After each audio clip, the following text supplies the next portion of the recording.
सृष्टि बचपन से ही दिखने में सुंदर नहीं थी, लेकिन अमीर बाप की बेटी सृष्टि पर उसकी माँ जान छिड़कती।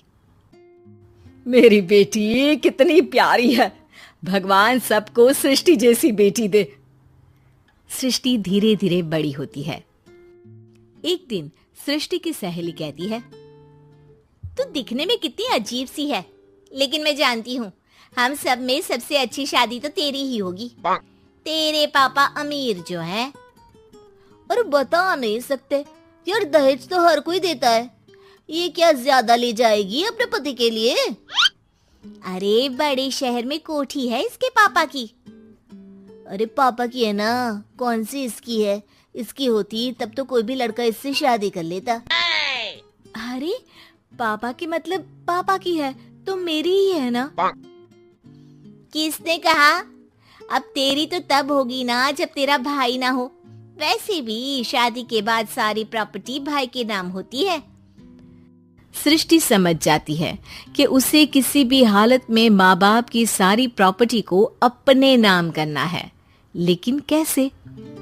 एक दिन सृष्टि का भाई शीनू कहता है, बहन क्या कर रही है? तुझसे एक बात करनी है।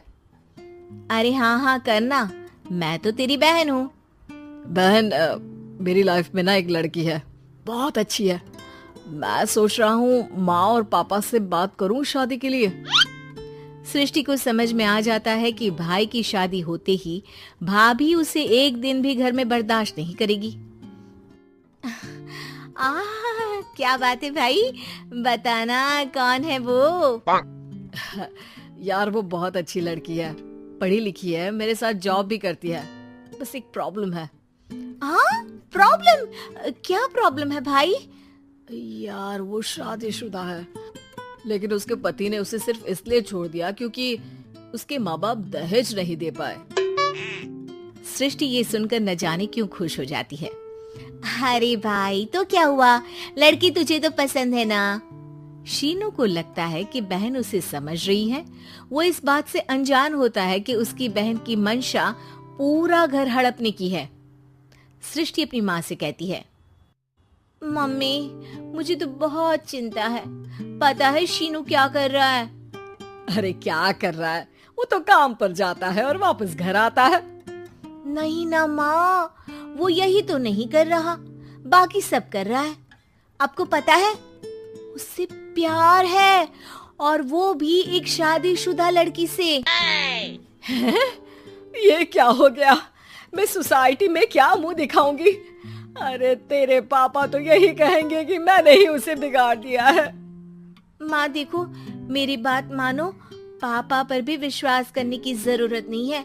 अब आप ही बताओ, पापा इतनी देर घर के बाहर रहते हैं क्यों? बोलो। अरे बेटा वो तो नौकरी करते हैं ना। तू बहुत भोली है माँ। पापा का ऑफिस तो 7 बजे खत्म हो जाता है, लेकिन देखो कितनी देर से आते हैं। अरे नहीं बेटा, ऐसी कोई बात नहीं है। सृष्टि माँ को एक औरत से बात करते पिता की फोटो दिखाती है। देखो माँ कैसे हैं पापा। मैं ना कहती थी कि पापा सही नहीं है।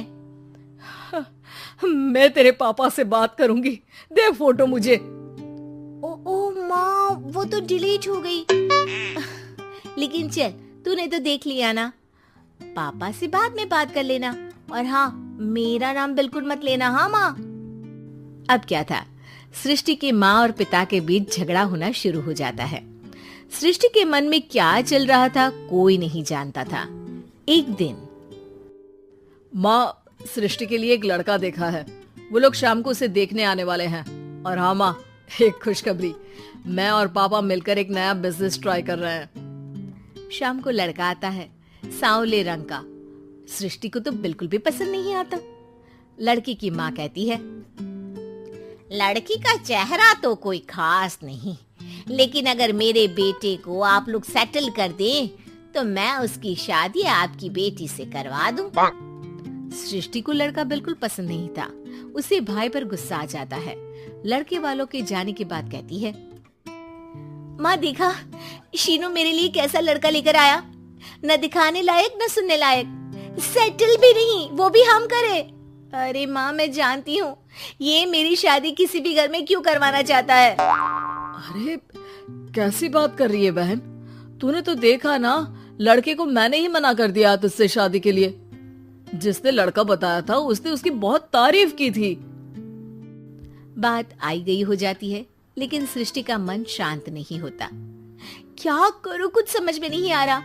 मेरी शादी हो गई तो ये लोग पूरी प्रॉपर्टी शीनू के नाम कर देंगे, मेरे हाथ तो कुछ लगेगा ही नहीं। तभी सृष्टि को आइडिया आता है। वो किसी वकील को फोन करती है। जी देखिए, अगर आपके मम्मी पापा का तलाक हो जाता है तो आपके पिता की आधी प्रॉपर्टी आपकी माँ के नाम हो जाएगी, फिर उसे वो किसी को भी दे सकती है। सृष्टि अब माँ को बेटे के खिलाफ भरती है। माँ, शीनू पर नजर रखा करो। वो जिस लड़की के प्यार में है ना, वो शादीशुदा है। यहाँ आएगी, सारा पैसा, रुपया, जमीन, जायदाद सब हड़प लेगी। पापा का भी हाल तुमसे छुपा नहीं है। ऐसा ना हो कि मैं और आप एक दिन सड़क पर भीख मांगे। हे भगवान, मैं तो जीते जी मर जाऊंगी अगर ऐसा हो गया तो। ऐसा हो गया नहीं माँ, ऐसा ही होगा। अभी समय है, आगे का सोच लो। मैं तो कहती हूँ पापा से आधी प्रॉपर्टी लेकर अलग हो जाओ। पापा की आधी प्रॉपर्टी भी हम लोगों को अगर मिल जाती है ना, तो अगले 7 जन्म सफल समझो। बेचारी माँ बेटी के कहने पर पति से तलाक लेकर अलग हो जाती है। सृष्टि अब पैसों से गाड़ी और अपने दूसरे महंगे शौक पूरे करने लगी। उसके दोस्त भी उसके पैसे इस्तेमाल करते। सृष्टि, कल तुम कहाँ थी? मैं सारा दिन घर पर अकेली थी। तो मैं क्या करूं? मैंने ठेका तो नहीं लिया है ना तुम्हें संभालने का। माँ को सृष्टि से ये उम्मीद नहीं थी। वो बैठकर रोने लगती है। वहीं उसका पति यानी कि सृष्टि के पिता आ जाते हैं। मैं जानता था कि तुम्हारा यही हाल होगा, तो आपने मुझे रोका क्यों नहीं? मैं रोकता तो तुम रुकती क्या?